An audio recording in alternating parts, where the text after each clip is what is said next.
सुहागन ना रहे सत्संग में आइए, सत्संग में आइए सुरता, सत्संग में आइए, सत्संग में आइए सुरता, सत्संग में आइए सुरत सुहागन ना रहे सत्संग में आइए, सुहागन ना रहे सत्संग में आइए, अंग की तू लाडली सोहंग चित लाइए, हो हंग की तू लाडली सोहंग चित लाइए, सुना शिखर तेरा बाल माहे उस तैलो लाइए, सुन शिखर तेरा बाल माहे उस तैलो लाइए, सुरत सुहागन ना रहे सत्संग में आइए, सत सुहागन ना रहे सत्संग में आइए, सत्संग में आइए सुरता, सत्संग में आइए, सत्संग में आइए सुरता, सत्संग में आइए, सुरत सुहागन ना रहे सत्संग में आइए, महल में जाए क्या एक उलटी आइए, रंग महल में जाए क्या एक उलटी आइए, उस दाता की सेज काए सुख अमन बताइए, उस दाता की सेज काए सुख अमन बताइए, सुरत सुहागन ना रहे सत्संग में आइए, सुरत सुहागन ना रहे सत्संग में आइए, सत्संग में आइए सुरता, सत्संग में आइए, सत्संग में आइए सुरता, सत्संग में आइए, सुरत सुहागन ना रहे सत्संग में आइए, ध्यान चित्त तन होयाए खुली अगन की वारी, ज्ञान ध्यान चेतन होया खुली अगम की वारी, वेणी की धार सुरता मल मल नाइए, त्रिवेणी की घाट पे सुरता मल मल नाइए, सुरत सुहागन ना रहे सत्संग में आइए, सुरत सुहागन ना रहे सत्संग में आइए, सत्संग में आइए सुरता, सत्संग में आइए, सत्संग में आइए सुरता, सत्संग में आइए, सुरत सुहागन ना रहे सत्संग में आइए, साथ साहिब संत है अखियाँ मिलाइए, साहिब संत है तो अखियाँ मिलाइए, जिसका दास आदि काय अखड़ा निरवाइए, जिसका दास आदीन काय दुख अनिरवाइए, सुरत सुहागन नारहे सतसंग में आइए, सुरत सुहागन नारहे सतसंग में आइए, सत्संग में आइए सुल्तान, सत्संग में आइए, सत्संग में आइए सुल्तान, सत्संग में आइए, सुरत सुहागन नारहे सत्संग में आइए। राधा स्वामी। आज जो ये सत्संग करवा रहे हैं धर्मजीत जी, बहुत ही पुण्य का काम करते हैं ये, क्योंकि ये सत्संग ही खाली नहीं करवाते हैं। हाँ, हो गया, ठीक है। आज का सत्संग ये धर्मजीत जी करवा रहे हैं और ये बहुत ही पुण्य का काम करते हैं। साल 2 साल में ये सत्संग करवाई लेती है और ये एक तरह से सत्संग ही नहीं, यज्ञ का काम करती है। यज्ञ वो होता है जिसमें 4 तरह का दान होता है। अन्न का दान होता है, वस्त्र का दान होता है, भोजन का दान होता है और ये खाने का, पैसे का। तो ये 4 प्रकार के, जैसे अभी सबको ये ज्ञान दिला रही है, सबसे उत्तम चीज है ये, क्यों पता नहीं किसके कौन सी बात समझ में आ जाए, जीवन बदल जाता है। दूसरा जो है सबको भोजन कराएगी, अन्न का दान। लड़कियां ये उनके लिए कपड़े देती है, पैसे देती है। ये 4 प्रकार का जहाँ पर दान होता है वो बहुत एक यज्ञ माना जाता है। तो ये इनके शुभ कर्म है, पुरानी सत्संगी है। तो मैं आज जो है बताना चाहूँगी कि मनुष्य जीवन के जीने के 2 तरीके हैं, एक प्रवृत्ति मार्ग और एक निवृत्ति मार्ग। प्रवृत्ति मार्ग तो सभी के लिए जरूरी है। प्रवृत्ति मार्ग क्या है कि हम इस लोक में आए हैं और इस लोक को सुंदर बनाना, हमें क्या करना चाहिए, कैसे जीना चाहिए, कैसे हम कर्मों से छुटकारा पा सकते हैं, ये सब तरह का ज्ञान जो है ये हमें सत्संग से मिलता है। बिन सत्संग विवेक न होई, राम कृपा बिन सुलभ होई। तो सत्संग में जब हम आते हैं तो हमें बहुत सी बातों का पता चलता है जिन चीज़ों का हमें पता ही नहीं होता, और उससे हमारा जीवन बदल जाता है। लेकिन बदलता किसका है? जो विचार सुन करके, ज्ञान को सुन करके जीवन में उतारना शुरू कर देता है। अगर केवल यही सुना, कुछ लोग तो देखा देखी भी आ जाते हैं, बातें अच्छी लग रही हैं, सुना, इस कान से सुना और यहीं छोड़ गए, साथ ले जाने की जरूरत ही नहीं है, तो उनके कोई बदलाव होगा ही नहीं। जैसे डॉक्टर दवाई देता है और दवाई ले जा करके अलमारी में रख दोगे तो क्या फर्क पड़ेगा? दवाई तो तभी काम करेगी ना जब आप लोगे। तो ये प्रवृत्ति मार्ग जो है ये लोगों को बताता है कि हमें जीना कैसे है, और जीने के लिए जो है कुछ नियम है। अगर उन नियमों का पालन किया जाए तो उन कांटों के साथ हमें कैसे निपटना है, कैसे उन कांटों में रह करके हम अपने जीवन को सुंदर बना सकते हैं, ये चीज आपने जो है सीखनी है। तो हम यहाँ पर किसी मिशन को लेकर के आते हैं। जितने परिवार में सदस्य इकट्ठे होते हैं वो एक दूसरे से हम पहले से मिले हुए होते हैं। ये नहीं है कि नए मिल गए।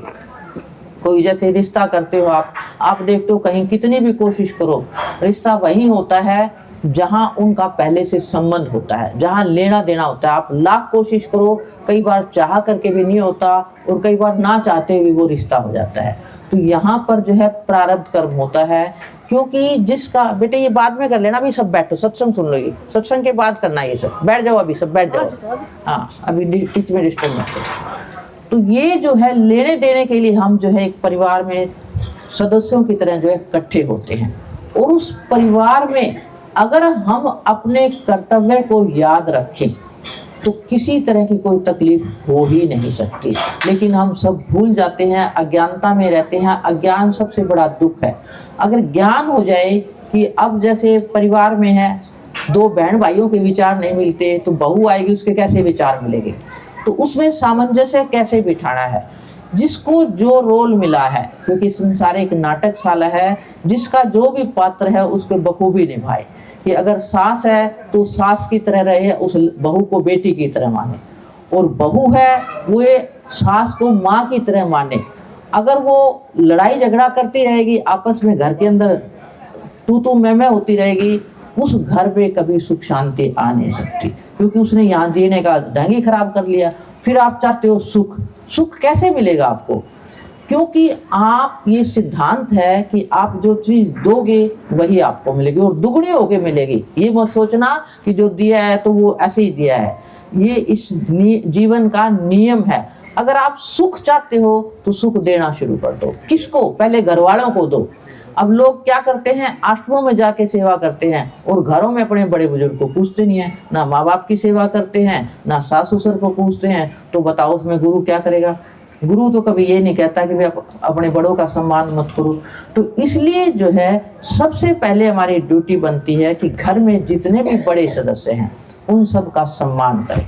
उनके जो है, अगर वो कुछ कह भी देता है, क्योंकि इंसान है, प्रकृति है, कई बार गुस्सा भी आ जाता है, तो अगर आप बार बार सत्संग सुनेंगे तो आपको समझ में आ जाएगी, तो उसको माफ करो। ये सोचो वो करेगी वो पाएगी। हम अपना कर्तव्य हमने करना है। जैसे आप पिक्चर में देखते हो तो पिक्चर में जो हीरो होता है वो क्या करता है, बस वो ऐसा नाटक करता है कि उसको अवार्ड मिले, इनाम मिले। वो ये नहीं देखता कि जो विलियन है, जो दुष्पार्थ होता है ना एक, तो वो क्या कर रहा है, उसके साथ क्या हो रहा है, वो इस चीज को नहीं देखता। वो केवल ये देखता है कि मैंने जो है अपना पार्ट अच्छे से अदा करना है, इसीलिए उसको इनाम मिलता है। तो ये संसार भी एक नाटकशाला है। हमें जो पार्ट मिला है उसको बखूबी से करें। ईर्ष्या, द्वेष, नफरत छोड़ दो इसको, आपस में भाईचारा रहे। अब घरों में मैं देखती हूँ भाई भाई नहीं बोलते, सास बहू की नहीं बनती। क्या जिंदगी है? जिंदगी तो यही नरक बना ली। फिर कहाँ से आपको आगे का रास्ता मिलेगा? कितने ही नाम ले लो। अब ये कहते भी नाम ले रखा है, सत्संगी पूछेंगे नाम ले रखा है। अरे कितने ही नाम ले लो, करेगा क्या नाम? तुम्हें नाम का पता ही नहीं है। तुम्हें नाम तक जाने के लिए ये कोर्स करना पड़ेगा। जैसे बच्चा अगली कक्षा में तभी प्रवेश करता है जब वो पहले वाली कक्षा पास कर लेता है। अगर कक्षा में पास नहीं होता तो उसके आगे के क्लास नहीं मिलेगी। तो हमें पहले ये कोर्स करने हैं। सत्संग में पहले जो है, अगर आप परमात्मा को, क्योंकि निवृत्ति मार्ग के अधिकारी बहुत कम होते हैं, तो इसलिए मैं कहती हूँ कि पहले प्रवृत्ति मार्ग को, इस संसार में जीना सीख लो। इस संसार को, इस घर को स्वर्ग बना लो। अगर घर में ऐसे जीना आ गया तो आगे का रास्ता खुला है, आपको कुछ करने की जरूरत ही नहीं पड़ेगी। हम जो न ले पे दैला मारते हैं वो छोड़ दो। बस ये सोचो भी इसके बस की बात नहीं है। अब लेने देने के लिए आए हुए हैं, जिसने तकलीफ देनी है वो देगा, सजा उसको मिलेगी। आप ये याद रखो कि जो नाजायज करता है, चाहे वो सास है, चाहे बहू है, चाहे बेटा है, चाहे बेटी है, वो उस सजा से बच नहीं सकता। लेकिन कब मिलेगी? जब आप मौन हो जाओगे। अगर आप बदले में जो आप दोगे, तू मैं करोगे, तो परमात्मा बीच में नहीं आता।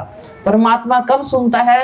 जब आप सोचो भगवान इसको सद्बुद्धि दे, उसका बुरा मत सोचो, आप ही फैसला करो। ये आ गई है, मैं तो चुप हो गई। एक चुप सो सुख। क्यों कहा है एक चुप सो सुख? क्योंकि आप जो है अपनी परिस्थिति को, बात को सह लेते हो। कोई कितना भी कड़वा बोले तो आप, परमात्मा अंतर्यामी वो देख रहा है।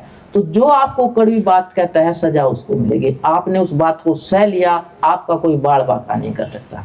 एक छोटी सी मिसाल के साथ इसको समझाती हूँ कि एक बूढ़ा आदमी था, उस बेचारे से कुछ ज्यादा काम नहीं होता था, वो भूखा था। तो उसने तालाब के किनारे बैठा था, कई देर से भूखा बैठा था, कोशिश की एक मछली को पकड़ने की। बड़ी मुश्किल से जो है उसके एक मछली हाथ लगी। वो संतुष्ट हुआ कि चलो मेरा आज का भोजन जो है मिल गया। इतनी देर में एक बच्चा आया, नौजवान सा लगा लो, और उसने क्या किया, उसके हाथ से जो है मच्छी जो है छीन ली। तो बहुत गिड़गिड़ाया कि मेरी मच्छी मुझे दे दे, मैं सुबह से भूखा बैठा हूँ और मैंने बड़ी मुश्किल से पकड़ा है, बेटे ये दे दे। लेकिन उसने नहीं दी, उल्टा उसको और भी तंग करने लगा। और बूढ़ा जो है ना, उसने क्या किया, ऊपर की तरफ देखा, हाथ जोड़े और जो है आगे चल दिया। और वो मच्छी लेके लड़का जो है आगे की तरफ निकला तो क्या हुआ, उसके हाथ में मच्छी का कांटा चुभ गया, मछली हाथ से जो है गिर गई। और वो घर जा करके उसने जो है उस जख्म के ऊपर जो है मरहम वगैरह की, दवाई वगैरह की, लेकिन इसको कोई आराम नहीं हुआ। 2-4 दिन करता रहा, दर्द बढ़ता रहा, काफी दर्द शुरू हो गया तो डॉक्टर के पास गया। डॉक्टर ने दवाई वगैरह दी, खाने को दी, कुछ लगाया, लेकिन उसके कोई आराम नहीं हुआ और वो तकलीफ जो है बढ़ती ही चली गई। तो बार बार वो डॉक्टर के पास जाए तो डॉक्टर ने कहा भी आपका ये जहर जो है फैलता जा रहा है, आपका तो अंगूठा काटना पड़ेगा। तो अब बेचारा क्या करे, जान तो सबको प्यारी है ना, कहा भी चलो मेरा अंगूठा काट दो, मेरी जान बचाओ किसी तरीके से, क्योंकि मैं दर्द से छटपटा रहा हूँ, बहुत ज़्यादा तकलीफ है।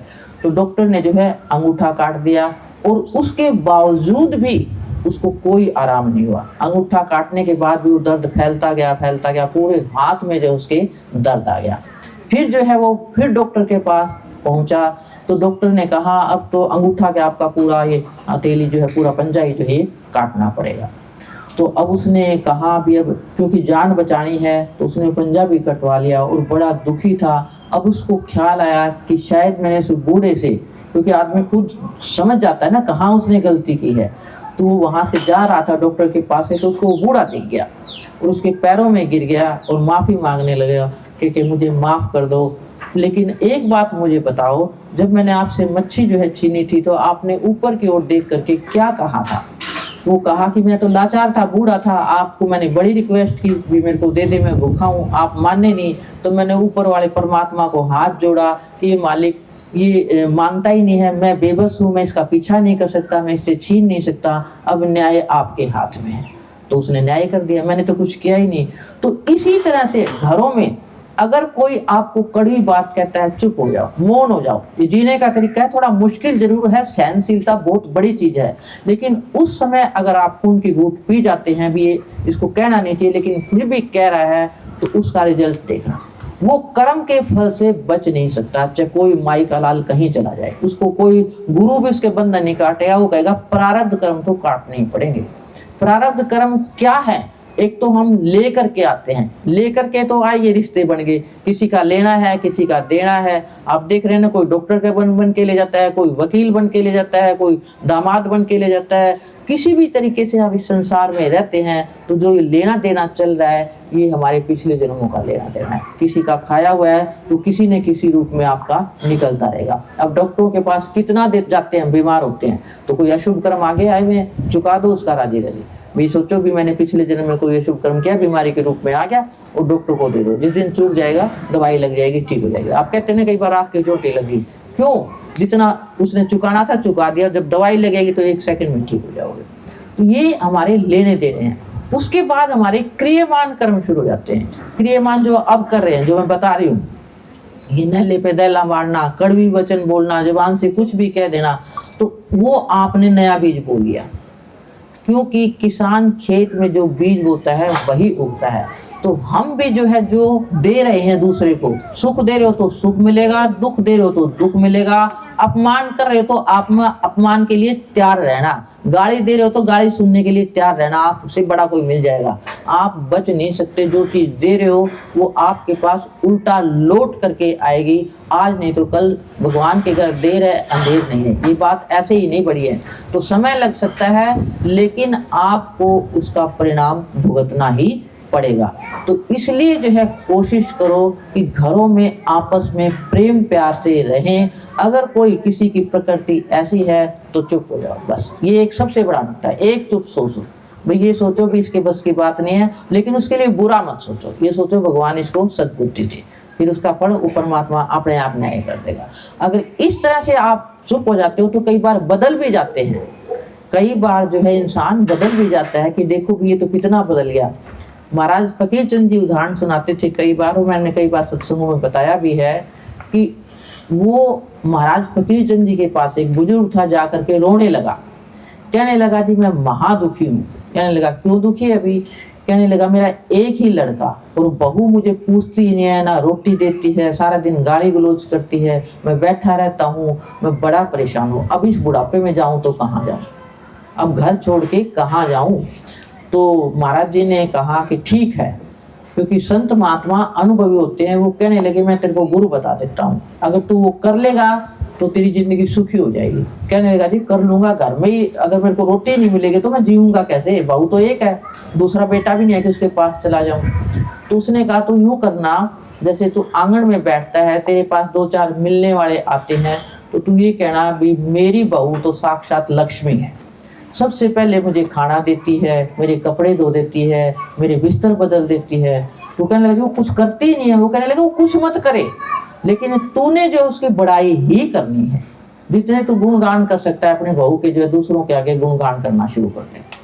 अब उसने गुरु आज्ञा थी, अगर गुरु आज्ञा पे जो चलता है तो कहते हैं ना भी गुरु तो बंधन काटता है। गुरु बंधन कैसे काटता है? उसके पास कोई चाकू नहीं है जो बंधन काटेगा, वो ज्ञान देता है, उस ज्ञान को समझ जाते हो, उतार लेते हो तो जिंदगी बदल जाती है।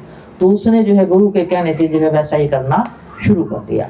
अब वो बहू देखती कि बापूजी को क्या हो गया, पहले तो गालियां देते थे क्योंकि वो खाना नहीं देती, तो बूढ़ा आदमी गाली तो देगा ही, और दूसरों के आगे बुराई करते थे, मेरी बहू यूं है यूं है।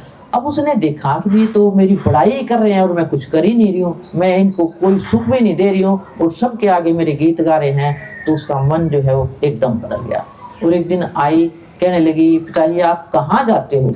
मेरे को उस महापुरुष के पास ले चलो, जहाँ आप सत्संग में जाते हो, मेरे को भी वहाँ जाना है, मैं वहाँ जाना चाहती हूँ।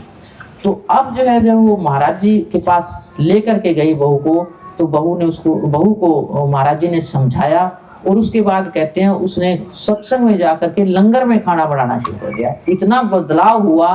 तो अगर किसी के शुभ कर्म है तो सत्संग की बात समझ करके वो एकदम परिवर्तित हो जाएगा। नहीं होगा तो सोच लो, कर्म तो उसको मिलेगा, फल तो उसको मिलेगा, कर्म के फल से वो बच नहीं सकता।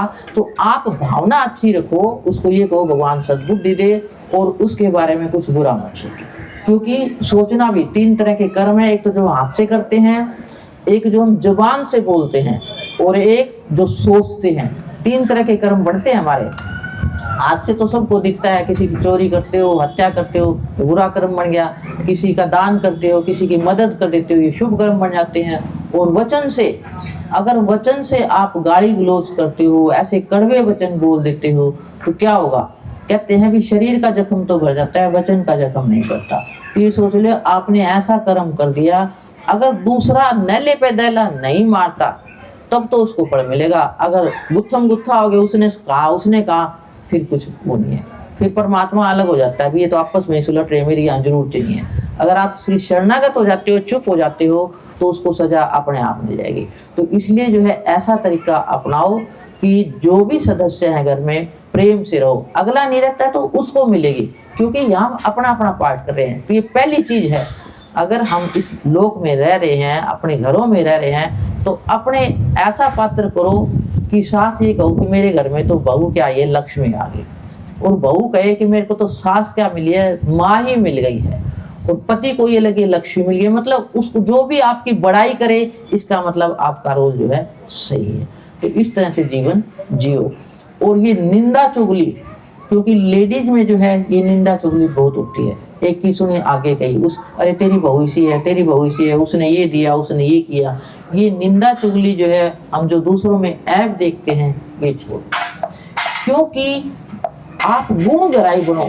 हर इंसान इस संसार में, जो भी इंसान है, ऐसा कोई पूर्ण नहीं है जिसमें कोई कमी ना हो।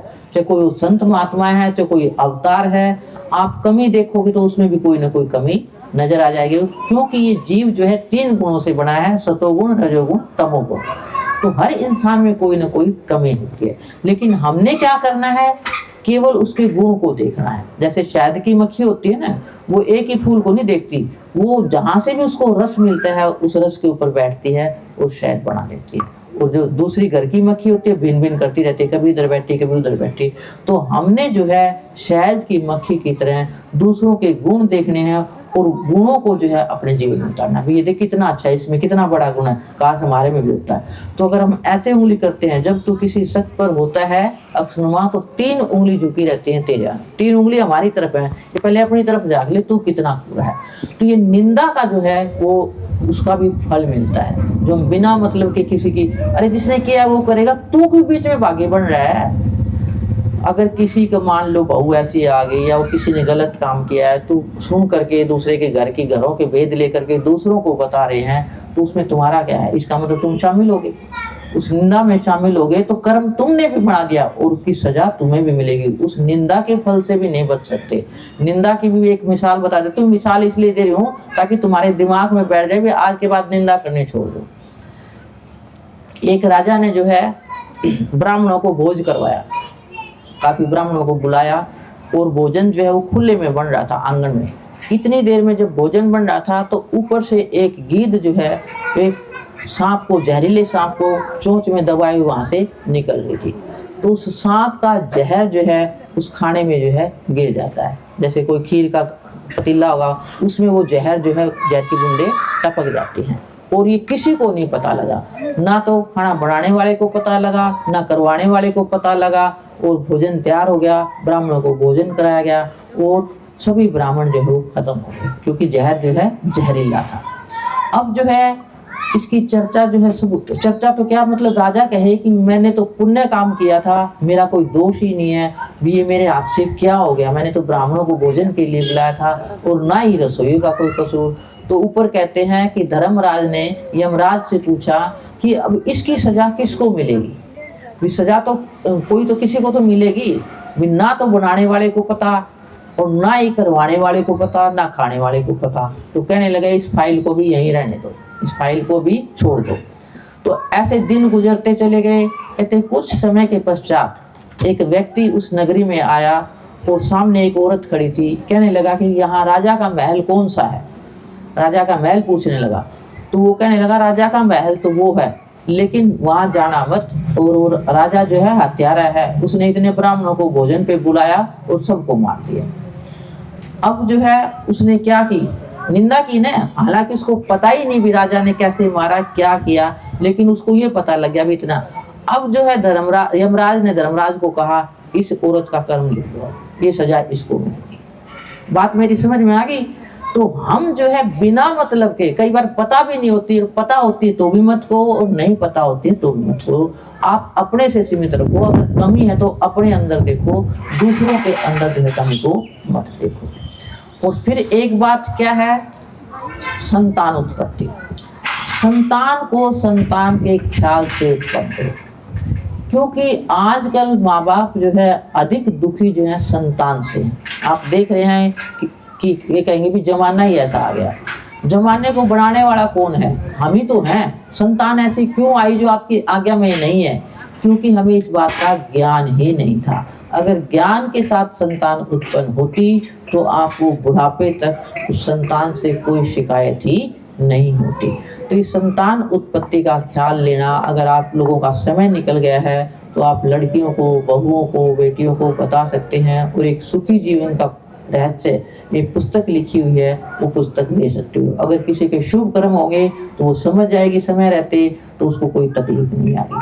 तो वो संतान अज्ञानता की कैसी है कि ये संतान खुदरो संतान, महाराज जी कहते थे खुदरो संतान है। खुदरो का क्या मतलब, खुद की गर्भ से काम आतुर हो करके जब आपस में पति पत्नी मिलते हैं और संतान आ जाती है, तो उस संतान से आप सुख की आशा मत रखो, क्योंकि वो आपके स्वाद से आई है, आपने कोई विचार नहीं किया।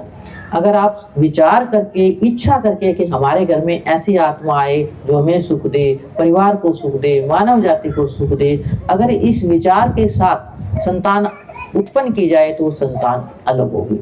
और उसके बाद जब गर्भ में आ जाए, फिर माँ को बताया है कि वो कैसे कैसे सोचे, क्योंकि गर्भ में माँ के संस्कार बेटे में ज्यादा आते हैं। पिता का तो बीज होता है, ज्यादा क्रियाक्रम जो है वो उसका रोल माँ का होता है। तो माँ जब तक बच्चा गर्भ में है, अगर वो शुभ कर्म करती है, सत्संग सुनती है, दूसरों को सुख देती है और ये विचार रखती है कि मेरी अच्छी संतान उत्पन्न हो, मेरा नाम रोशन करे, ऐसा देश का नाम रोशन करे, अगर उसके ऐसे विचार रहेंगे तो संतान वास्तव में ही जो अलग ही है, उस संतान से उसको कभी कोई शिकायत नहीं हो सकती। और मान लो आप कहोगे कि ये तो ज्ञान था नहीं, अब संतान आ गई है, तो अब क्या किया जाए। अब ये है कि संतान आ गई है तो छोटे बच्चे हैं तो उसको कभी उसकी कमी मत बताओ। जैसे बच्चा छोटा होता है, शरारत करता है, अगर आप बार बार उसके मुंह पे कहोगे तो शरारती है, तो शरारत छोड़ेगा ही नहीं। वो तो मेरा बच्चा तो बहुत जिद्दी है, मेरा पोता, उसके बार बार वही शब्द कहते रहोगे ना, या वो नालायक है, पढ़ता नहीं है, जो भी उसकी कमी उसके मुंह पे बार बार कहोगे तो उसके दिमाग में बैठ जाएगी। वो कहेगा ये तो मैंने करना ही है। ये मेरे साथ होता हुआ, मेरे को घर में कहते थे ये इतनी जिद्दी है कि उसको शर्त लगाते थे भी अगर कमला की कोई जिद तोड़वा दे तो हम इतना इनाम देंगे। अब मेरे को जिद्दी किसने बनाई? ये ज्ञान तो मुझे अब हुआ है, क्योंकि सारा दिन मैं सुनती थी, वो जिद पकड़ ली मैंने। तो इसलिए अगर किसी बच्चे में कोई कमी है तो उसको कहो मेरा बेटा तो बहुत अच्छा है, मेरा पोता तो बहुत होशियार है, मेरा पोता तो बहुत बड़ा आदमी बनेगा, मेरा पोता तो होशियार है, चाहे वो कितना भी नालायक हो। उसको वो ख्याल दो जो उसके बच्चे के दिमाग में बात बहुत जल्दी बैठ जाती है, तो उसको अच्छे ख्याल दो और उसको कभी मारो मत। अगर आप बच्चे को अब मार रहे हो तो तैयार रहना उसकी मार खाने के लिए। ये मत सोचना कि वो बड़ा हो गया आपको मारेगा नहीं, अब तो मार खा लेगा, लेकिन समय जब आएगा वो आपको मारेगा ही मारेगा। जैसे आजकल मार रहे हैं ना, माओ को मारते हैं, धक्का दे देते हैं, घरों से निकाल देते हैं। माँ बाप को देख रहे हो, कोई बताने की जरूरत ही है, नई चीज नहीं है ये। वृद्ध आश्रम बन के पहले कोई होते थे वृद्ध आश्रम, तो ये उन्हीं के लिए बनते हैं जो ऐसे कर्म करते हैं। तो इसलिए जो है बच्चों को प्यार से समझाओ, शरारती है तो कोई नहीं, थोड़ा सा हल्का सा बता दिया तो फिर प्यार ले, और उसके लिए भला चाहो। तो ये एक दूसरा जो है। तीसरी बात क्या है, ये मैं जीवन जीने के ढंग बता रही हूँ कि यहाँ हम आए हैं सत्संग में, और सत्संग में आ करके हम जो है धार्मिक भेदभाव कहते भी किसका नाम ले रखा है, किसका सत्संग हो रहा है आज, उनका नहीं है। हम तो जो है ब्रह्म कुमारी है, दूसरा कहेगा नहीं हम तो जो गुरुद्वारे जाते हैं, हम तो मुस्लिम हैं, हमने तो दिनोद से नाम ले रखा है, हमने ब्यास से नाम ले रखा है। अरे किसी से भी नाम ले रखा और अच्छी बात कहीं सुनने को मिले तो उसमें क्या है। तो आप सत्संग में आते हो तो वो जो बात बताई जाती है उसको सुनो, ये मत सोचो कि मेरा ठीक है, गुरु को बड़ा मानो, लेकिन गुरु कभी ये नहीं कहेगा कि अच्छी बात मत सुनो। श्रद्धा तो एक ही जगह बनेगी। स्त्री आती है ब्याही हुई घर में तो पति तो एक ही होता है, बाकी तो सारे कोई जेठ कोई देवर सारे होते हैं। तो इसी तरह से सत्संग में आकर के आप जो है दूसरे गुरु की निंदा करना, दूसरे सत्संगों की वो चुगली करना, उनसे नहीं मिलना, मतभेद मतलब लड़ाई रखना, और बजाय तुम फायदे के यहाँ से नुकसान लेके जा रहे हो। सत्संग कहीं पर भी मिलता है, किसी का भी मिलता है, अच्छी बात कहीं से भी सुनने को मिले तो उस बात को सुनते रहो। और जो गुरु ये कहते हैं दूसरों में मत जाओ, तो मैं सोचती हूँ वो भी भूल पे हैं। कोई गुरु अगर अनुभवी है, पूर्ण है, तो कभी ये नहीं कहेगा कि दूसरे के सत्संग में मत जाओ। अरे तुम्हारी श्रद्धा है, तुम्हारी श्रद्धा होगी तो आस्था तो एक जगह बनी रहेगी। अगर सुन लिया, आपको अच्छा लग रहा है तो कर लो, नहीं सुन अच्छा लगता है तो उठ के चले जाओ, कोई बंधन थोड़ी ना है ये। लेकिन यहाँ पर हम जो है सत्संगों में जाते हैं, मैंने देखे हैं सत्संग एक दूसरे के, वो तेरा गुरु यूं, तेरा गुरु यूं, तू यूं, क्या ये सत्संग है? ये बजाय तुम सत्संगी होने के और अपना नुकसान कर रहे हो। ये सत्संगी नहीं कहलाते। जो सत्संगी सत्संग के नाम पे लड़ाई करते हैं, गुरुओं के नाम पे लड़ते हैं, मैं कहती हूँ सबसे ज्यादा मूर्ख है। अरे तू सत्संग में गया, तूने क्या लिया? तूने किससे नाम ले रखा है? तूने नाम ले रखा, तेरा कल्याण हो गया? नाम क्या करेगा? भी नाम से भी कहते भी उसने नाम वाले सारे पार हो गए तो मेरे सामने लाओ कोई नाम। कोई नाम बहुत बड़ी चीज है, वो आखिरी रास्ता है नाम का। पहले नाम के लिए तैयार तो हो। आप यहीं पे इस परीक्षा में ही फेल हो रहे हो, आगे कहाँ जाओगे आप? जैसे मैंने कहा कि परीक्षा पास करके आगे जाओगे, तो आपके अंदर तो अभी द्वेष भरा पड़ा है, उस द्वेष को नहीं निकालोगे तो आगे कहाँ जाओगे? इसलिए जो है कभी इन धार्मिक भेदभाव से दूर रहो। जिसकी जहाँ श्रद्धा है, जिसकी जहाँ आस्था है वो जाए, जिसको जहाँ से लाभ मिल रहा है। मूर्ति से भी तो लोग, मंदिरों से भी तो लाभ उठा रहे हैं। लाभ देने वाला है कौन? आपको भेद बताती हूं कि असली शक्ति का केंद्र आप हैं।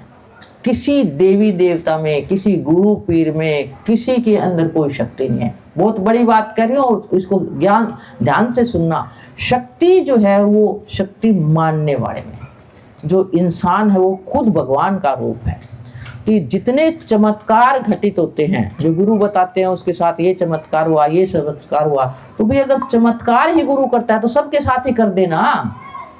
क्यों गुरु पक्षपात क्यों कर रहा है? शक्ति किसमें है? इस बात से साबित होता है कि शक्ति मानने वाले हैं। जिसकी जितनी श्रद्धा होगी, जितनी आस्था होगी, जितना उसका विश्वास होगा, उसके साथ चमत्कार घटित होगा। जिसने बिल्कुल ये मान लिया कि मेरे साथ तो मेरा तो मालिक एक ही है, जिसको मैंने मान लिया वो मालिक ही है और शरणागत हो गया, और उसमें कोई ऐप देखता ही नहीं है तो कितना भी हो, और जबरदस्त श्रद्धा है, आस्था है, गुरु ने प्रसाद दे दिया, गुरु ने कह दिया, उसको पूरा जीवन में उतार लिया। ऐसे लोगों के साथ वो चमत्कार होते हैं, क्योंकि वो गुरु को मालिक मानता है। उसने मालिक मान लिया, जो मालिक है नहीं।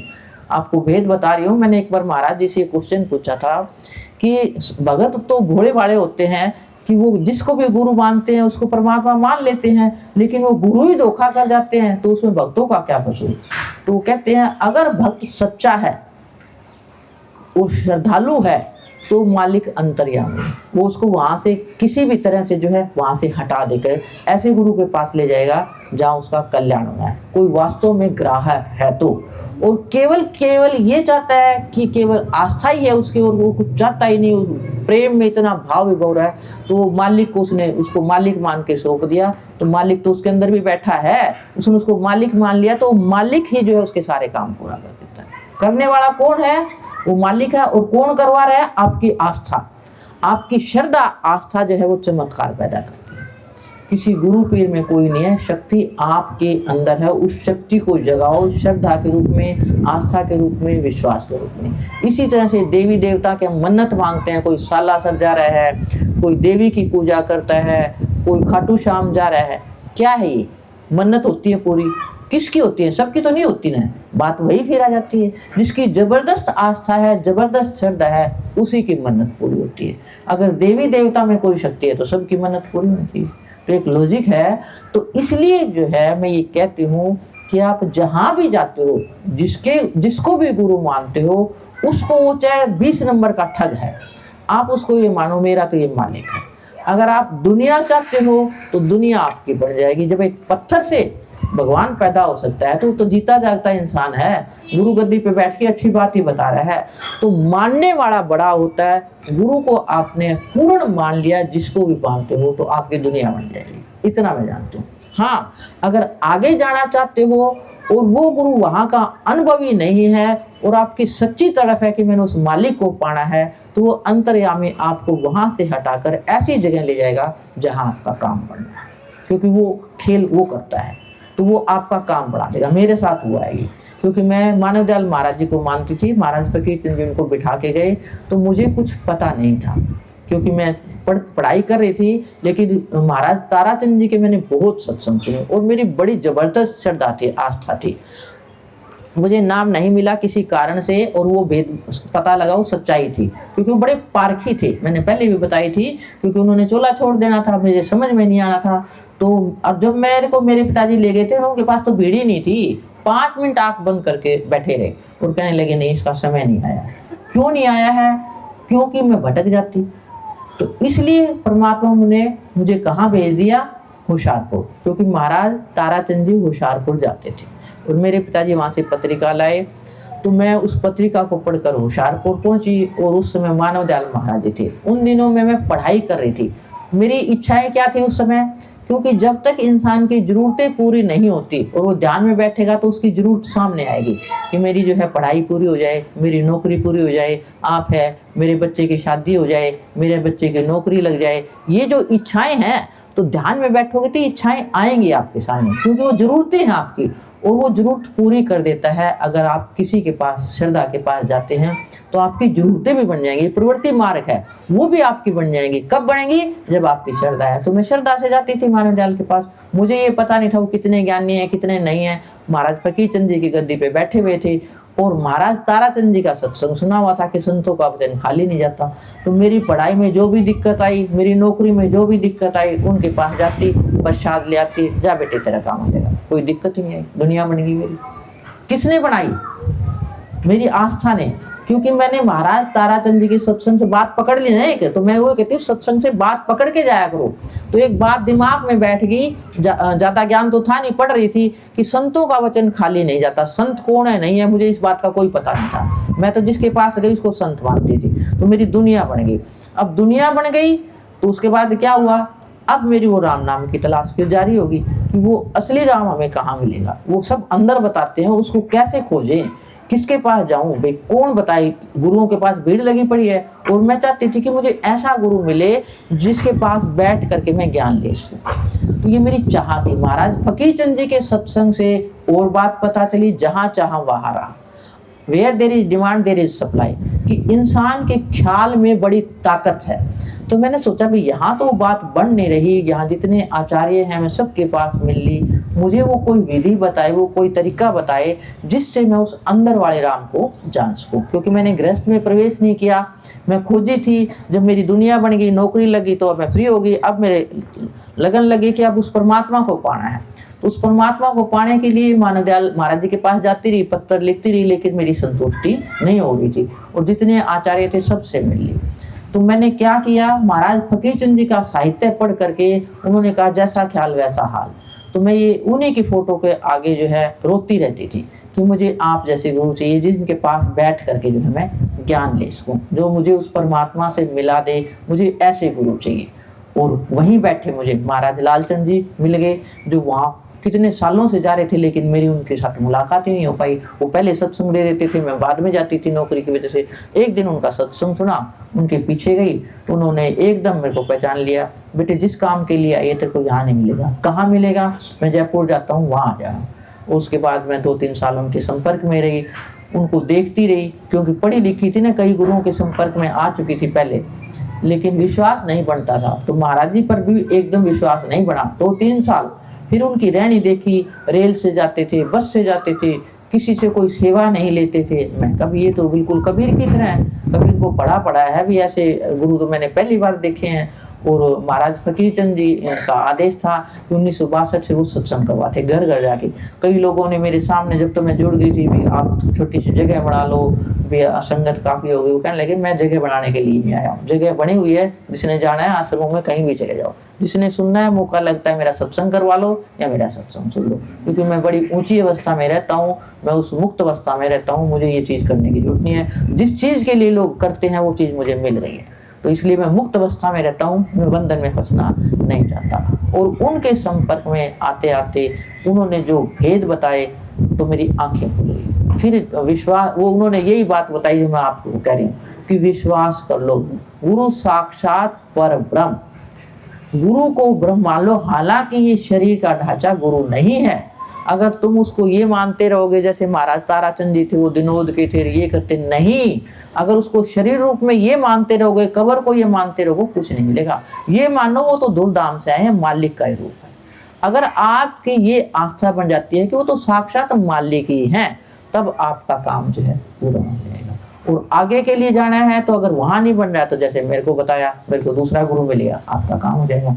तो मैं इस काम के लिए गई थी, और जब उन्होंने ये बताया कि गुरु को मानना पड़ता है, तो मानने में मुझे समय लगा, क्योंकि एक जीते जागते इंसान को परमात्मा मानना बड़ा मुश्किल है, बहुत मुश्किल है। क्योंकि कोई ना कोई कमी दिख जाती है, गुरु तो गुस्सा कर रहा है, गुरु तो ये कर रहा है, नजर चली जाती है ना कमियों के ऊपर। और अभी मैं बता रही थी, कमी मत देखो, गुण देखो उसको।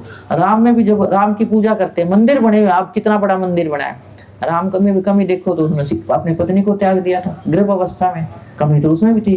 कृष्ण ने कितनी रास लीलाएं की, तो कमियां देखो तो हर इंसान में मिल जाएंगी। आपने तो अपना काम बनाना है, तो इसलिए उनको पूर्ण मानो। तो मैंने जो है, फिर महाराज जी ने फिर ये मिसाल भी दी कि जैसे एक स्त्री है, उसको वो अपने पति को क्या मानती है, पति मानती है, तो उसको पति का सुख मिलेगा। बच्चे उसको क्या मानते हैं, पापा मानते हैं, तो उसको पापा का सुख मिलेगा। मतलब उसको जो मानोगे वही सुख वापिस आएगा। बहन उसको भाई मानती है, अगर तुमने उनको परमात्मा मान लिया तो तुम्हारे अंदर परमात्मा के गुण आने शुरू हो जाएंगे।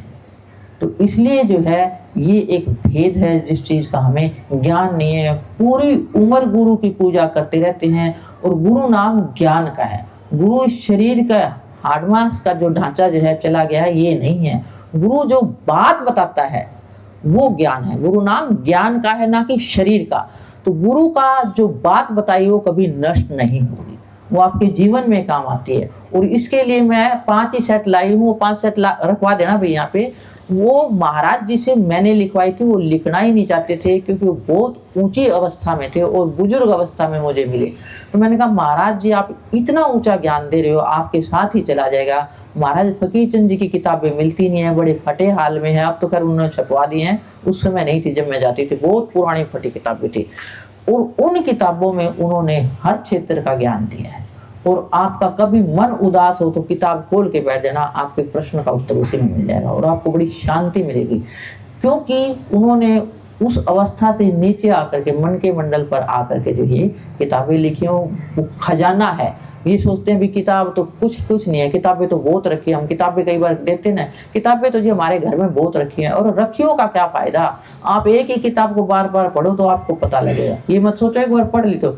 महाराज जी इसको कई कहते थे जी किताब तो मैंने सारी पढ़ ली, महाराज जी कहते बताना भाई इस किताब में क्या लिखा है, वो तो फिर वहां अटक जाता। क्या पढ़ी है किताब, बच्चा किताब पढ़ता है और उसको कुछ याद ही नहीं हो रहा तो कितनी बार पढ़ ले, तोते की तरह रटी है उसने। वो तो उस किताब में क्या लिखा है उसको समझा जाए, उसको उतारा जाए, तब जीवन जो है बदलता है। तो मूल्यवान खजाना है। तो इस तरह से जब महाराज जी ने बताया तो फिर मैंने कहा महाराज जी ऐसी बात है तो आज के बाद मैं मान लेती हूँ। और वो अनुभव जिसके लिए मैं इतने सालों से घूम रही थी, वो महाराज जी के संपर्क में आने से, ज्ञान सुनने से फिर मुझे जो है वो अनुभव हुआ।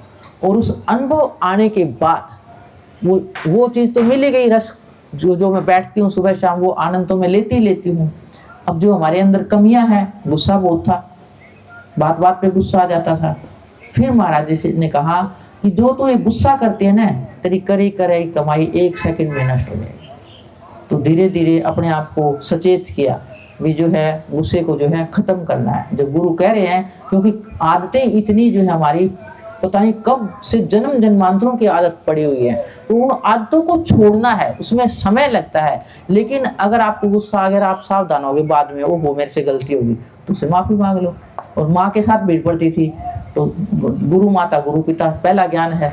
तो मेरी माँ कई बार शिकायत करती थी, लड़की मेरी बहुत सेवा करती है, खूब कपड़े लाती है, खूब वो करती है, लेकिन जब बोलती है तो गुस्सा बहुत करती है। तो महाराज जी कहते थे अगर तेरी माँ की शिकायत आई तो मेरे पास मत आना। तो गुरु ऐसे जीवन सुधारता है। और मेरे से फिर भी कुछ बोला जाता तो तुरंत पैर पकड़ लेती थी, माँ गलती होगी माफ कर दो। तो माँ तो माँ ही होती है तुरंत। और किसी के भी पकड़ लो, आदमी तो इंसान ही है, परमात्मा सबके अंदर बैठा है, गलती होगी तो तुरंत माफी मांग लो। कोई छोटे नहीं होते, जो झुकता है वो बड़ा बनता है। ये हमारे अंदर अहमपना है ना, ईगो, ये लेके जाती है इंसान को गर्क में। अहंकार सबसे अहंकार, मैं करने वाला, कुछ करने वाला नहीं हो उसकी ताकत के आगे, 1 मिनट में धराशायी कर देता हो, मिट्टी में मिला देगा वो। तो इसलिए जो है उसको सामने रखो और नीचे होकर के रहो, झुक जाओ, विनम्र हो जाओ, नम्र हो जाओ, मीठे बन जाओ, फिर देखो तुम्हारे जीने का आनंद आ जाएगा। अरे उसी घर में रहना, झक मार के रहना क्या जिंदगी है? ये नरक की तरह जिंदगी बिता रहे हो, क्या जीना है ये? थोड़ा बदल लो अपने आप को, यही जिंदगी मीठी बन जाएगी, कितनी सुंदर लगेगी आपको। एक दूसरे के साथ प्यार से रहोगे, मीठा बोलोगे, लाओ मैं ये कर दूँ, ये कर दूँ। देरानी जेठानी है उसको बहन की तरह मान लो। मैं अभी हैदराबाद गई थी, मेरी बहन की लड़के की ससुराल है वहाँ, दुरानी जेठानी। मैं कहूँगी क्या बहनें भी करेंगे उनके आगे प्रेम। हालांकि अब अलग हुई हो बहुत टाइम के बाद, एक ने तो लड़के की शादी भी कर ली, उसने बच्चों की शादी कर ली, अब उन्होंने रसोई अलग अलग करी है, लेकिन करी ना करी बराबर है। वो जो बनाएगी वो नीचे दे गया, वो बनाएगी नहीं। इतनी बहनों की तरह रहती। मैंने कहा बताओ इनको सत्संग की क्या जरूरत है? ये चीज चाहिए हमें, ये हमारे है ही नहीं। एक दूसरे को क्या ले जाना है, अपना अपना खाना है। तुमने अलग होने के बावजूद भी लड़ाई, इकट्ठे तो होती है, अलग होने के बावजूद भी लड़ाई। बताओ क्या है जिंदगी का? तो इसलिए जो है इस घर को जो है स्वर्ग बनाओ। घर की सुख शांति पहले है। जिस घर में कलह होगा, अगर मान लो तुमने नैले पे दैला मार दिया, कोई ज्यादा बोलने वाला है, कोई कुड़ता रहता है अंदर, घर के अंदर एक भी सदस्य अंदर कुड़ेगा, उस घर में आफत आएगी। याद रखो इस बात को, मैं 16 आने बात सच कह रही हूँ, क्योंकि मैंने हर चीज अनुभव की है। तो मैंने घरों में देखा है। और महाराज फकीर चंद जी ने तो अपना चिट्ठा खोला है। उनकी वाइफ जो है झगड़ती रहती थी, और महाराज जी कहते थे भाग्यवती नाम। एक बार तो उन्होंने अपने गुरु को शिकायत की कि मेरी पति जो है बड़ी झगड़ालू है महाराज जी, सुबह से शाम तक इतना झगड़ा करती है, बता मैं क्या ज्ञान दूं लोगों को। तो उन्होंने क्या लाइन लिखी, भाग्यवती नाम का था, भाग्यवती भाग्य में आई, अब भागण से कौन बुलाई। बात समझ गए? तेरे भाग्य में ये भाग्यवती आ गई, अब भाग्य कहाँ जाएगा? तो तू तो गुरु का ज्ञान ले रहा है, तेरे कोई बात समझ में नहीं आई। और उसके बाद वो चुप हो गई, जैसे मैं बता रही हूँ ना, मौन हो गए। वो कभी नहीं बोले, उसको समझाते थे प्यार से, भाग्यवती तू झगड़ा करती है, तू कष्ट पाएगी, तेरे को तकलीफ होगी। बड़ी तकलीफ की से मरी हो, काफी टाइम बीमार रही। और फिर उसने भाई के बच्चे रखे हुए थे अपने घर में, तो पक्षपात करती थी। जैसे मान लो भाई का बच्चा आ गया तो उसको उनको कम देती थी, अपने वाले को फर्क करके देती थी, ज्यादा देती थी। फर्क करती थी। महाराज जी ने कहा कि बच्चे उसने तो अपने भरोसे छोड़ दिए हैं और तू फर्क कर, ये तो सजा तेरे को मिलेगी। बार बार समझाते, लेकिन इंसान जो है भुगते बगैर मानता नहीं है। जब तक वो भुगत नहीं लेता ना तब तक उसके पल्ले नहीं पड़ती। और क्या हुआ, उनका 18 साल का जवान लड़का चला गया और वो दाढ़े मारती रोती थी। तो महाराज जी कहते थे जिसके घर में कलह है तो वहां आफत आएगी, बीमारी आएगी, दुर्घटना हो जाएगी, किसी की मृत्यु हो जाएगी, वो टल नहीं सकती। उसकी आफत को लाने वाले आप हैं, क्योंकि उससे बुरे ख्याल निकलते हैं और जैसा ख्याल वैसे हाल। वो ख्याल ऊपर जाते हैं, वो टकरा करके नीचे आते हैं, तो वो आफत लगते हैं। अगर आपके शिव संकल्प सुंदर सुंदर विचार है, दूसरों को सुख देने के हैं, किसका भला कर दूं मैं, क्या कर दूं दूसरे के लिए, तो वो आपके कुछ करने की जरूरत नहीं, आपके घर में ऐसी बरकत होगी, मतलब घर खुशहाल हो जाएगा अपने। तो घर के अंदर जो है ऐसे सुंदर सुंदर ख्याल रखो, दूसरों को सुख देने की सोचो, किसी की भलाई करते रहो, जरूरतमंद की वो करो। पैसा है तो पहले घर में जरूरतमंद को दो, जरूरी नहीं है आश्रम में देना। आश्रम में तब दो जब आपके पास फालतू है, तो चलो वो भी सेवा हो रही है, लोगों को चल रहा है, अच्छी जगह जा रहा है, तो ऐसी जगह दान, हाथ से कुछ दान पुण्य करते रहो। क्योंकि ये दान पुण्य जो है ये आपके छोटे मोटे जो कर्म हमारे से कीड़ी मर गई या छोटे मोटे जो कर्म हो जाते हैं वो कटते रहते हैं। तो ये शुभ कर्म दान से जो है ये कट जाते हैं, ये छोटे छोटे शुभ कर्म करते रहते हैं। तो इसलिए घर के अंदर जो है सुख शांति होनी जरूरी है। और सबसे बड़ी बात, शरीर का स्वस्थ होना। ये मनुष्य जो है 4 तत्वों से मिल करके बना हुआ है, शरीर, मन, आत्मा और सुरत। 4 तत्वों से मनुष्य शरीर बना है। तो शरीर तो आप देख ही रहे हैं कि जो है पिता के वीर्य से शरीर बना। उसके बाद भोजन कहाँ से होता है, ऊपर सूर्य की गर्मी, सूर्य की रोशनी, पृथ्वी की गर्मी से वो भोजन जो है बढ़ता है और उस भोजन को हम खाते हैं। तो 5 तत्व हमारे अंदर हैं, गर्मी भी है, जल भी है, सारे कुछ है। तो वो जो है 5 तत्वों से शरीर बना है। तो इस शरीर को स्वस्थ रखना हमारा धर्म है। और हम क्या करते हैं, स्वाद के चक्कर में क्या कर देते हैं, इस शरीर को अस्वस्थ कर लेते हैं, शरीर रोगी हो जाता है। जब शरीर रोगी होगा तो बताओ आप आगे कैसे जाओगे। तो शरीर को स्वस्थ रखना कैसे रखना है, जो भोजन आपको आसानी से पच जाए वो भोजन करो, हल्का भोजन करो, बासी भोजन मत करो, ज़्यादा स्वादिष्ट भोजन मत करो। अगर आपका जो है भोजन, हम लालच में कई बार जरूरत से ज़्यादा खा जाते हैं। और आजकल तो खान पान इतना बिगड़ा हुआ है कि बच्चे घर का खाना ही नहीं खाना चाहते, बाहर से मंगवा लो, बाहर से मंगवा लो, सारा गंद खाते हैं। फिर बताओ वो कैसे निभोगेंगे, शरीर जाएगा ना। ये इतना कीमती शरीर भगवान ने दिया है, अगर आपको पता लग जाए ना कि इसकी कीमत क्या है। लेकिन कब पता लगती है, जब शरीर का कोई अंग जाता है तब उसकी कीमत पता लगती है। एक आदमी था, वो रो रहा था, भगवान को कोस रहा था, तूने मेरे को मनुष्य जन्म दे दिया, मनुष्य जन्म दिया तो मुझे गरीब क्यों बनाया, मुझे खाने की रोटी भी नहीं है, तू मेरे ऐसे क्या कर्म लिख के भेजा, मुझे क्यों जन्म दिया तूने, ऐसे भगवान को गालियां दे रहा था। तो कोई महापुरुष वहां से निकला, वो कहने लगा, भाई तू क्यों भगवान को कोस रहा है, तेरे को अच्छे हाथ पैर दे रखे हैं, तू कमा के खा सकता है, मेहनत करके खा सकता है, भगवान ने तेरे को ऐसा हीरा सा शरीर दिया है, तो इस शरीर से कुछ भी कर सकता है। तो कहते ना जी आप तो ऐसे फालतू की बातें करते हो। कहने लगे, मैं तेरे को जो चाहिए वो सब कुछ दे दूंगा, लेकिन मैं जो मांगू वो तेरे को देना पड़ेगा। उसने देखा भी इसके पास कुछ होगा छिपा हुआ, दिख तो कुछ नहीं रहा। कहना हाँ जी मैं दे दूंगा। कहने लगा तो अपने हाथ की एक उंगली काट के दे दे। अब वो हैरान, भाई उंगली काट के कैसे दे दे। कहते तेरे को जीवन भर खाना दूंगा, पैसे मांगेगा उतना पैसे दूंगा, लेकिन वो दे। कहते ना जी अंगूठा दे दे, जो भी मांगता। तो उससे पता लगती है। अब उसके समझ में आया, कहने लगा, अरे इतनी कीमती चीज तेरे को दे रखी है, तू हाथों से कमा के खा सकता है, तू उसको कोस रहा है।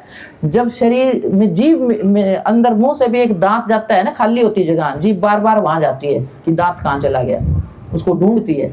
तो एक भी अंग जो है हमारा जाता है तब उसकी कीमत पता लगती है। जिसकी आंख चली जाती है उससे पूछो, अच्छे भले आंख की ग्लूकोमा हो गया, आंख चलेगी, दुनिया गई उसकी। तो इसलिए जो है परमात्मा का जो ये शरीर है उसने दिया है, इसको स्वस्थ रखो।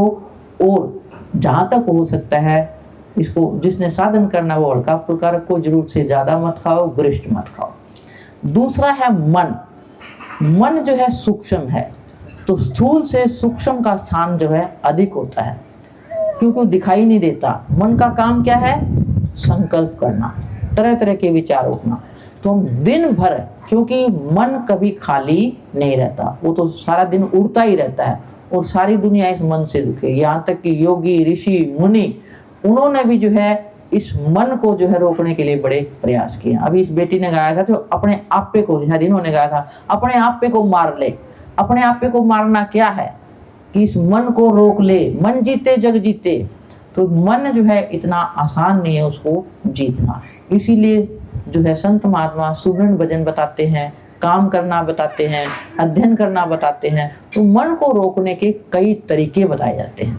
जो अध्यात्म में है उनके लिए तो कहा जाता है कि तुम कुछ भी काम करते रहो, सबके लिए है, तो हमेशा उसको याद रखो। किस तरह से? सुमरन भजन, कि वो मेरे साथ है। सुमरन ये नहीं भी राधा स्वामी रटते रहे और अंदर ही कुछ और खिचड़ी पकड़ी है, मुंह से निकल रहा है विचार कुछ और ही चल रहा है, वो सुमरन नहीं है।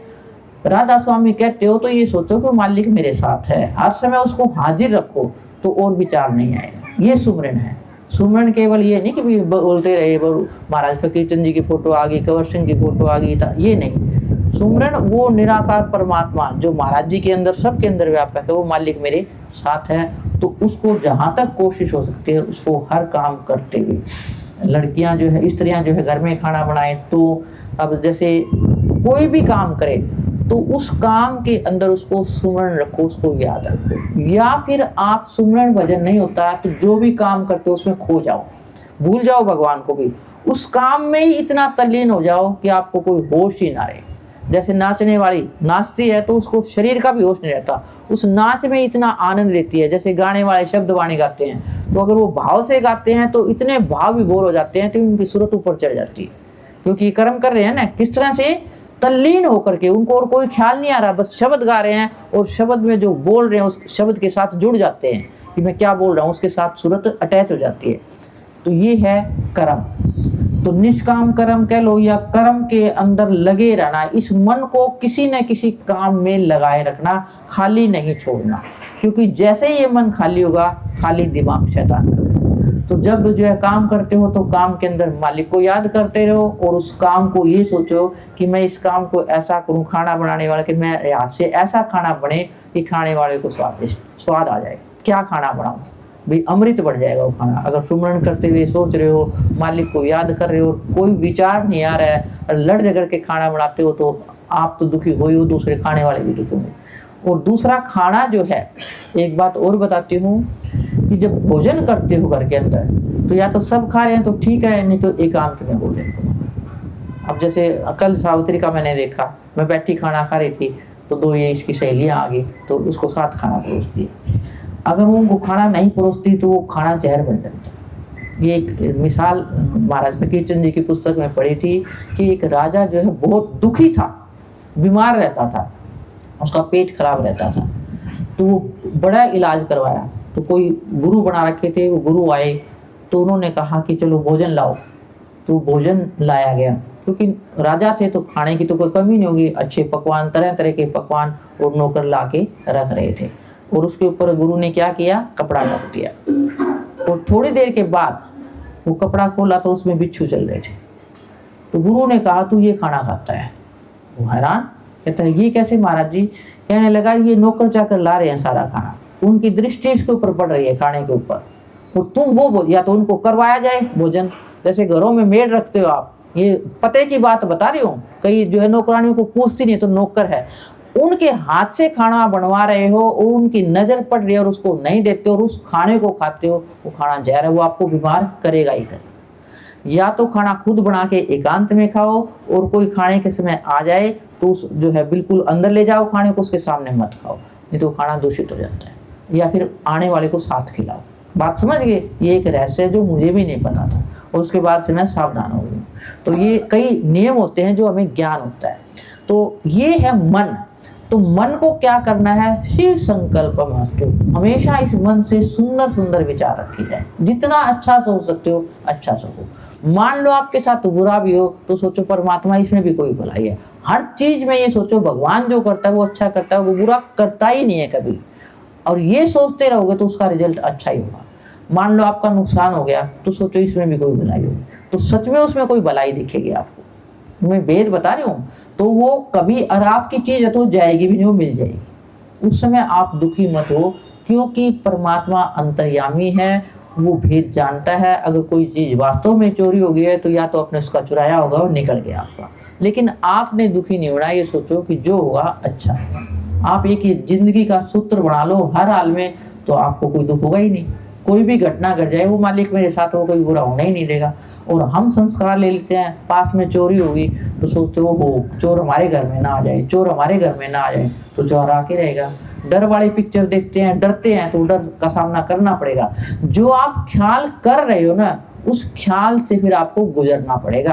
तो इसलिए क्या करो, शिव संकल्प मत लो, सुंदर सुंदर विचार रखो, आपकी दुनिया सुंदर बन जाएगी। जैसा ख्याल वैसा हाल, जैसी मति वैसी गति। अब तीसरी चीज क्या है, आत्मा। आत्मा क्या है, आत्मा का गुण है आनंद, प्रकाश स्वरूप है, जो क्रिएटर है, इस सृष्टि को बनाने वाला है। तो ये इस आत्मा का आनंद, जो आप जिंदगी में जो भी आनंद लेते हो, खाने का आनंद लेते हो, नाचने का आनंद लेते हो, गाने का आनंद लेते हो, पार्टी का आनंद लेते हो, ये आनंद उस आत्मा का गुण है, लेकिन ये हमेशा नहीं रहता। तो इस आनंद को हमेशा कैसे बरकरार रखें, इसके लिए संत जो है विधि बताते हैं, ध्यान विधि, कि हमेशा आपका जीवन जो है वो आनंदमय और शांति का बने। तो इसलिए यहाँ से फिर वो साधना बताते हैं, जो ये जो आपका माथे के जो ऊपर थोड़ा सा जो स्थान है, ये इसको सहस्राकार कहते हैं। सहस्राकार क्यों कहते हैं, कि जब भी आप गुरु से दीक्षा लेकर के, नाम लेकर के यहाँ अभ्यास करने बैठेंगे, तो तरह तरह के विचार उठेंगे, क्योंकि मन काबू में नहीं है ना। जो दिन भर सोचा है, किया है, वो सारे विचार उसी टाइम आएंगे। कई कहते हैं जी ध्यान में बैठते पता नहीं ना सोचने वाले विचार आते रहते हैं, विचारों का बवंडर उठता है। तो उनको धीरे धीरे अभ्यास से जो है खत्म करना है। वो विचार जो है वो उठते हैं, तो वो अभ्यास, बार बार अभ्यास करते रहो। कोशिश करो कि यहाँ गुरु का स्वरूप आ जाए, जो नाम बताया उसका जाप करते रहो। मन को काबू करना है ना, तो यहाँ सहस्राकार से शुरू होता है। पहले तो इंद्रिय चक्र, नाभि चक्र, कुंडली जागृत करते थे, वो लंबा प्रोसेस था। तो संतों ने ये मार्ग जो है छोटा कर दिया है। तो यहाँ से जो सहस्राकार पे है, यहाँ से अभ्यास शुरू करोगे तो धीरे धीरे विचार छूटने शुरू हो जाएंगे। फिर आपकी जब सूरत थोड़ी ठहरेगी, तो यहाँ त्रिकुटी, जहाँ बिंदी लगाते हैं, यहाँ सूरत आ जाती है। त्रिकुटी में तीन चीज हैं, ध्याता, ध्यान और ध्येय। ध्याता जो ध्यान करने वाला है, ध्याता ध्यान, क्या ध्यान कर रहे हैं, क्या चाहते हैं आप, और ध्येय क्या है आपका। ध्यान तो मतलब उसका अभ्यास करना, और ध्येय क्या, आप क्या चाहते हैं। तो तीन चीज यहाँ पर इकट्ठी हो जाती हैं, और उसमें आप थोड़ा जोर लगाते हैं तो यहाँ पे लाल रंग का प्रकाश होता है। जैसे आप किसी चीज को जोर से पकड़ते हो तो हाथ लाल हो जाता है। तो इसी तरह से आप अपने जो है मन की वृत्तियों को कोशिश करते हो कि यहाँ पर इकट्ठी हो जाए, तो यहाँ पर जो है उन वृत्तियों के खिंचाव से लाल रंग का प्रकाश जो है आना शुरू हो जाता है। किसी को डमरू की ध्वनि सुनाई देती है, किसी को बादल की गड़गड़ाहट सुनाई देती है, और किसी को ओम ओम की ध्वनि। और ये ओम का स्थान है सबसे बड़ा, इसको आर्य समाजी सबसे बड़ा मानते हैं। ओम नाम सबसे बड़ा, इससे बड़ा ना कोई। जो ओम का सुमरन करे शुद्ध आत्मा हो। क्यों? क्योंकि ये वो कड़ी है कि यहाँ पर आपकी विल पावर स्ट्रोंग हो जाती है, इच्छा शक्ति मजबूत हो जाती है। फिर आप जो सोचते हो वो होने लग जाता है। यहाँ पर जब मन ठहरने लग जाता है धीरे धीरे, तो आपकी इच्छा शक्ति बढ़ जाती है। फिर आप जो सोचोगे वो धीरे धीरे पूरा होने लग जाता है। तो अगर आप दुनिया चाहते हो तो आपकी दुनिया बन जाती है। अगर आप ऊपर जाना चाहते हो तो ऊपर का रास्ता मिल जाता है, कोई बताने वाला मिल जाएगा, या सूरत ऊपर निकलनी शुरू हो जाती है। तो ये एक मंजिल है। यहाँ पे ये जितने वैज्ञानिक हुए हैं, जिन्होंने ये जो पंखे चल रहे हैं, माइक चल रहा है, जितनी सुविधाएं आज हम भोग रहे हैं, ये सब वैज्ञानिकों की खोज है। वैज्ञानिकों ने कैसे किया है, लैब में चले जाते थे और वो सोचते थे इसको इसमें कैसे बदलना है, इसका आविष्कार भी, इसको कैसे ये आवाज़ आ सकती है। तो उस विचार को लेकर के, एक ही विचार को लेकर के वो सोचते रहते थे, और अननोविंगली, बिना सोचे समझे उनकी सूरत यहाँ आ जाती थी, इकट्ठी हो जाती थी। एक ही विचार का बार बार चिंतन करे और सब कुछ भूल गए तो वो यहाँ आ जाते थे। और यहाँ आने से क्या हो जाता था, इच्छा शक्ति बढ़ गई, जो सोचते हैं कोई ना कोई रिजल्ट नजर आ जाता है। तो ये जितनी भी विज्ञान की खोज है ये यहाँ बैठने से हुई है। तो यहाँ पर मन जो है थोड़ा ठहरने लग जाता है। उसके बाद आगे चलता है फिर सुन और मासूम, इसमें नशा होने लग जाता है। जैसे आदमी को ऊँग से आती है ना, निद्रा से आती है, ऐसे नशा सा होने लगता है, जैसे भांग पीने वाले को आती है। तो यहाँ पर जो है ये, लेकिन नशे में ज़्यादा टाइम तक नहीं रहना चाहिए। नानक जो वैसे नशे का आनंद लेते हैं ये कई लोग, राते पी नान का उतर गई प्रभात, नाम कुमारी नान का चढ़ी रहे दिन रात। तो नाम की कुमारी ऐसी हो कि जो दिन रात चढ़ी रहे। तो ये ज़्यादा देर तक न रह करके गुरु बताता है भी नशे की अवस्था में ज़्यादा रहना ठीक नहीं है, फिर आप भूल जाते हो हर चीज़ को, कुछ याद नहीं रहेगा आपको, क्योंकि चेतनता चली जाती है ना इसमें। उससे आगे निकलने का वो रास्ता जो है बताते हैं। फिर यहाँ जो है आपका सोहम या सतलोक ये चीज़ आ जाती है, जहाँ माथे के बाल मिलते हैं। यहाँ ये प्रकाश का स्थान है, यहाँ प्रकाश, ये आत्म पद आ जाता है। ये सतलोक जो है ये आत्म पद है, यहाँ प्रकाश ही प्रकाश नजर आता है। और ये प्रकाश का मंडल बहुत बड़ा है, मन से भी बड़ा जो आत्मा पद है वो मन से भी ज़्यादा बड़ा मंडल है। इतना प्रकाश पूरे सृष्टि, सूर्य देखो प्रकाश का मंडल है, वो निकलता है तब सारी दुनिया जो है जगमगा रही है। तो ये प्रकाश का मंडल बहुत बड़ा है। योगी जो है इसका जब आनंद लेते हैं तो उस प्रकाश को छोड़ नहीं सकते। और वो प्रकाश का इस सावित्री बैठी आपके सामने ये अनुभव करती है, वो कहती है मैं प्रकाश में गुरुजी मेरे को तराते हैं। इस आनंद को जो एक बार चख लेता है वो उसको छोड़ नहीं सकता। जैसे किसी ने अच्छा स्वाद चख लिया ना, तो वो जो है उस स्वाद को चख नहीं सकता। और ऐसे अभ्यासी के लिए सावधानी क्या जरूरत है कि वो प्रकाश के मंडल में चला जाता है तो उसने हमेशा अच्छा सोचना है, क्रोध नहीं करना, कभी मुंह से बुरा नहीं बोलना, क्योंकि वो जो बोलेगा वो होके रहेगा, वो हो जाता है। विल पावर उसकी ज़्यादा स्ट्रांग हो जाती है, फिर उसमें घर में नुकसान हो जाता है। इसीलिए जो है महाराज लालचंद जी ज़्यादा नाम नहीं देते थे, वो कहते थे पहले मन की सफाई करो। जब तक मन साफ नहीं होता और आप आगे चले जाते हो तो गंजे वाले नाखून की बात है, अपने सिर को कुचोड़ लोगे, तो बजाय लाभ होने की फिर वो क्या हो जाता है, नुकसान हो जाता है। और उसके बाद जो है अलग अगम अनाम, ये संतों का मार्ग है, इसमें कोई विरला ही निकल पाता है, जो लखा नहीं जा सकता, जहाँ जाया नहीं जा सकता, एक चोटी तक का। यहाँ पे जो है संत महात्मा जो है वो इस स्थिति को पा लेते हैं, फिर जहाँ से आए हैं वहीं चले जाते हैं। कहाँ से आए हैं उनको पता लग जाता है, तो उसके बाद वो उस महात्मा के दर्शन का भी लाभ है। जो इस स्थिति में पहुंच जाता है, ऐसे महापुरुषों से आप दर्शन भी कर लोगे और इच्छा लेके जाओगे तो काम मिलेगा। क्यों? काम तो आपका विश्वास ही करेगा, लेकिन उस महापुरुष की रेडिएशन भी तो है। जैसे आप आग के पास बैठोगे, चाहे आप हाथ डालो चाहे मत डालो, आग का ताप तो आएगा ना। इसलिए जीवित गुरु की महिमा है भी। अगर कोई महापुरुष इस अवस्था में है तो उसका दर्शन क्यों लाभकारी है? क्योंकि आप आस्था लेकर के जाते हैं और वो उसके अंदर चूर है, उस नशे में, मालिक के नाम में, तो उसकी जो धारा आएगी उससे आपको लाभ होगा। जैसे आप पानी के पास बैठोगे तो ठंडक मिलेगी, आग के पास बैठोगे तो जैसा संग वैसा। तो ये जो है रेडिएशन काम करती है, हर आदमी से धारें निकलती हैं। इसीलिए कहते हैं भी अच्छे का संग करो ताकि तुम्हारे अंदर भी जो है अच्छाई आए। जहाँ तक हो सकता है बुरे के संग से बचो, क्योंकि उन धारों के भाव में आप भी आ जाते हैं। या तो आपकी विल पावर इतनी स्ट्रॉन्ग हो, किसी की बुरी बात को पकड़ो ही मत, नहीं तो अपने आप को जो है मजबूत रखो। कितना टाइम हो गया? घंटा हो गया भाई, ज़्यादा हो गया। हाँ, तो मैं वैसे सत्संग तो मैं कितना ही बुलवा लो, उसे 4 घंटे बुलवा लो, क्योंकि ज्ञान कोई उसका अंत नहीं है ज्ञान। और ये ज्ञान एक बार आप चख लोगे, आनंद आएगा। तो मैं कहती हूँ आपकी ये निवृत्ति मार्ग, ये यहाँ वाला जो मैंने बताया ये निवृत्ति मार्ग है। मैंने 2 मार्ग बताए थे ना, प्रवृत्ति और निवृत्ति। तो ये साधन अभ्यास वाला ये निवृत्ति मार्ग है। ये किसके लिए है? जो वहाँ जाना चाहता है। और मान लो आप प्रवृत्ति मार्ग में है तो भी उस मालिक का नाम करके कम से कम 5 मिनट 10 मिनट बैठो और जो अपनी बुराइयां हैं प्रेयर करो, मालिक मेरी अवगुण नहीं कर रहे। पहले अपने को धोने की कोशिश करो। जैसे कपड़ा मैला है तो आप धो के ही पहनते हो उसको, तो इसी तरह से आप नाम लेते हो तो पहले अपने आप को पवित्र बना लो ताकि हम पाक हो जाएं, एलिजिबल हो जाएं भी उस नाम को प्राप्त करने के लिए। तो जितने आप सत्संग सुनोगे और हर बार सत्संग सुन करके कोशिश करो, अपने इंसान हर जानता है कि मेरे अंदर क्या कमी है, तो उस कमी को धीरे धीरे धीरे धीरे जो है दूर करते चलो। आज नहीं कल, कल नहीं परसों, अगर आप जागरूक हो जाते हो तो हो जाते। आखिरी शब्द मैंने 3 तक बताया था, सूरत बताया था मैंने, तो वो सूरत क्या है, चौथा तत्व और बता देती हूँ। सूरत क्या है? वो परमात्मा का अंश है, चेतनता, होश उसको कह लो। जो आपके शरीर में जो है ना सारा खेल उस सूरत का है। अगर वो सूरत निकल जाए तो राम नाम सत्य है। और ये सूरत ही जो है पूरे शरीर में जो है खेल कर रही है, सारा खेल उसका है। तो मन के साथ मिल करके, इंद्रियों के साथ मिल करके ये सूरत का खेल है। और ये क्या है? अविनाशी, जिसका कभी विनाश नहीं होता। और ये संत जो है इस सूरत को क्या करते हैं, इसको अभ्यास के द्वारा यहाँ ला करके धीरे धीरे अभ्यास से वहाँ पहुँच जाते हैं जहाँ से ये आई है। जैसे समुद्र की बूंद समुद्र में मिल गई तो क्या होगी, उसी का रूप बन जाती है, फिर उसका बूंद कोई पहचानेगा ही नहीं। मिलने के बाद बूंद पहचान सकते हो आप, उसके अंदर उसी का रूप हो जाती है। तो संत जो है वो अपने आप को उसी में मिला देते हैं जहाँ से वो आए हैं, और उस जो परमात्मा जो तटस्थ है कूटस्थ है उसका भेद आज तक किसी ने नहीं पाया।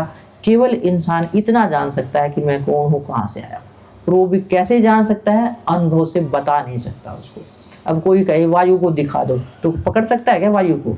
तो इसी तरह से ये जो है अभ्यास है, अनुभव है, अनुभव से इसको जाना जा सकता है। और कोई अनुभवी महापुरुष की देख रेख में ये साधन करना चाहिए। अगर आप केवल सुन करके करोगे, जबरदस्ती करोगे तो इसका संतुलन बिगड़ सकता है, क्योंकि माइंड बहुत नाजुक है। तो इसके साथ खींचातानी नहीं करनी, पहले अपने आप को सुधारो, धीरे धीरे बदलो, तो फिर आपका जीवन जो है सुंदर बन जाएगा। तो काफ़ी मैंने बता दिया है, इसमें से कोई भी एक आध बात पकड़ ली, हजम कर ली तो जीवन बदल जाएगा। तो कोशिश करो, हमने जो है अपना जीवन बदलना है, किसी भी तरीके से जीवन बदलना है, तो ये बदलाव से आपकी ज़िंदगी सुंदर हो जाएगी, ये लोग भी बन जाएगा, आगे का रास्ता भी जो है निकल आएगा। इन्हीं शब्दों के साथ सभी को राधा। हाँ भी पुस्तक ले आओ, तो पुस्तक बांटो, और बाकी भोजन की व्यवस्था की है सावित्री ने, सभी जो है ये प्रसाद समझ के सब लेके जाएंगे। और पुस्तक जिनके पास हैं तो वो चाहे ना लें, अगर कोई बांटना चाहते हैं तो ले जा सकते हैं। मैं ज़्यादा सेट लाई नहीं, ये कहने लगी पुस्तक सबके पास है इसलिए मैं ज़्यादा उठा के नहीं लाई। तो जिनके पास नहीं है वो जरूर लेकर के जाएं, 2 लेके जाएं, 4 लेके जाएं, उसको गौर से पढ़ें। और जिनके पास हैं उन्होंने पढ़ लिए हैं तो उनको अलमारी में रखे मत रखो, खराब मत करो, उनको दूसरों को दे करके पढ़ाओ। भी आप ये पढ़ के देखो, इससे लाभ होगा। कोई गुरु किसी भी उसका हो, इसमें कोई ये नहीं है कि हमने उस गुरु की किताब नहीं पढ़नी। किताब में ज्ञान है और ज्ञान सबके लिए एक है, हर इंसान की जरूरत है, सबके ज्ञान एक है सबके लिए। ज्ञान कोई अलग मनुष्य के लिए अलग धर्म का अलग ज्ञान नहीं है। सब धर्म जो है मानव धर्म बताते हैं, मानव धर्म सबसे बड़ा धर्म है, उसके बाद दूसरे धर्म आते हैं। ठीक है, ठीक है। हाँ राधा स्वामी ले आओ भी, आरती गा दो।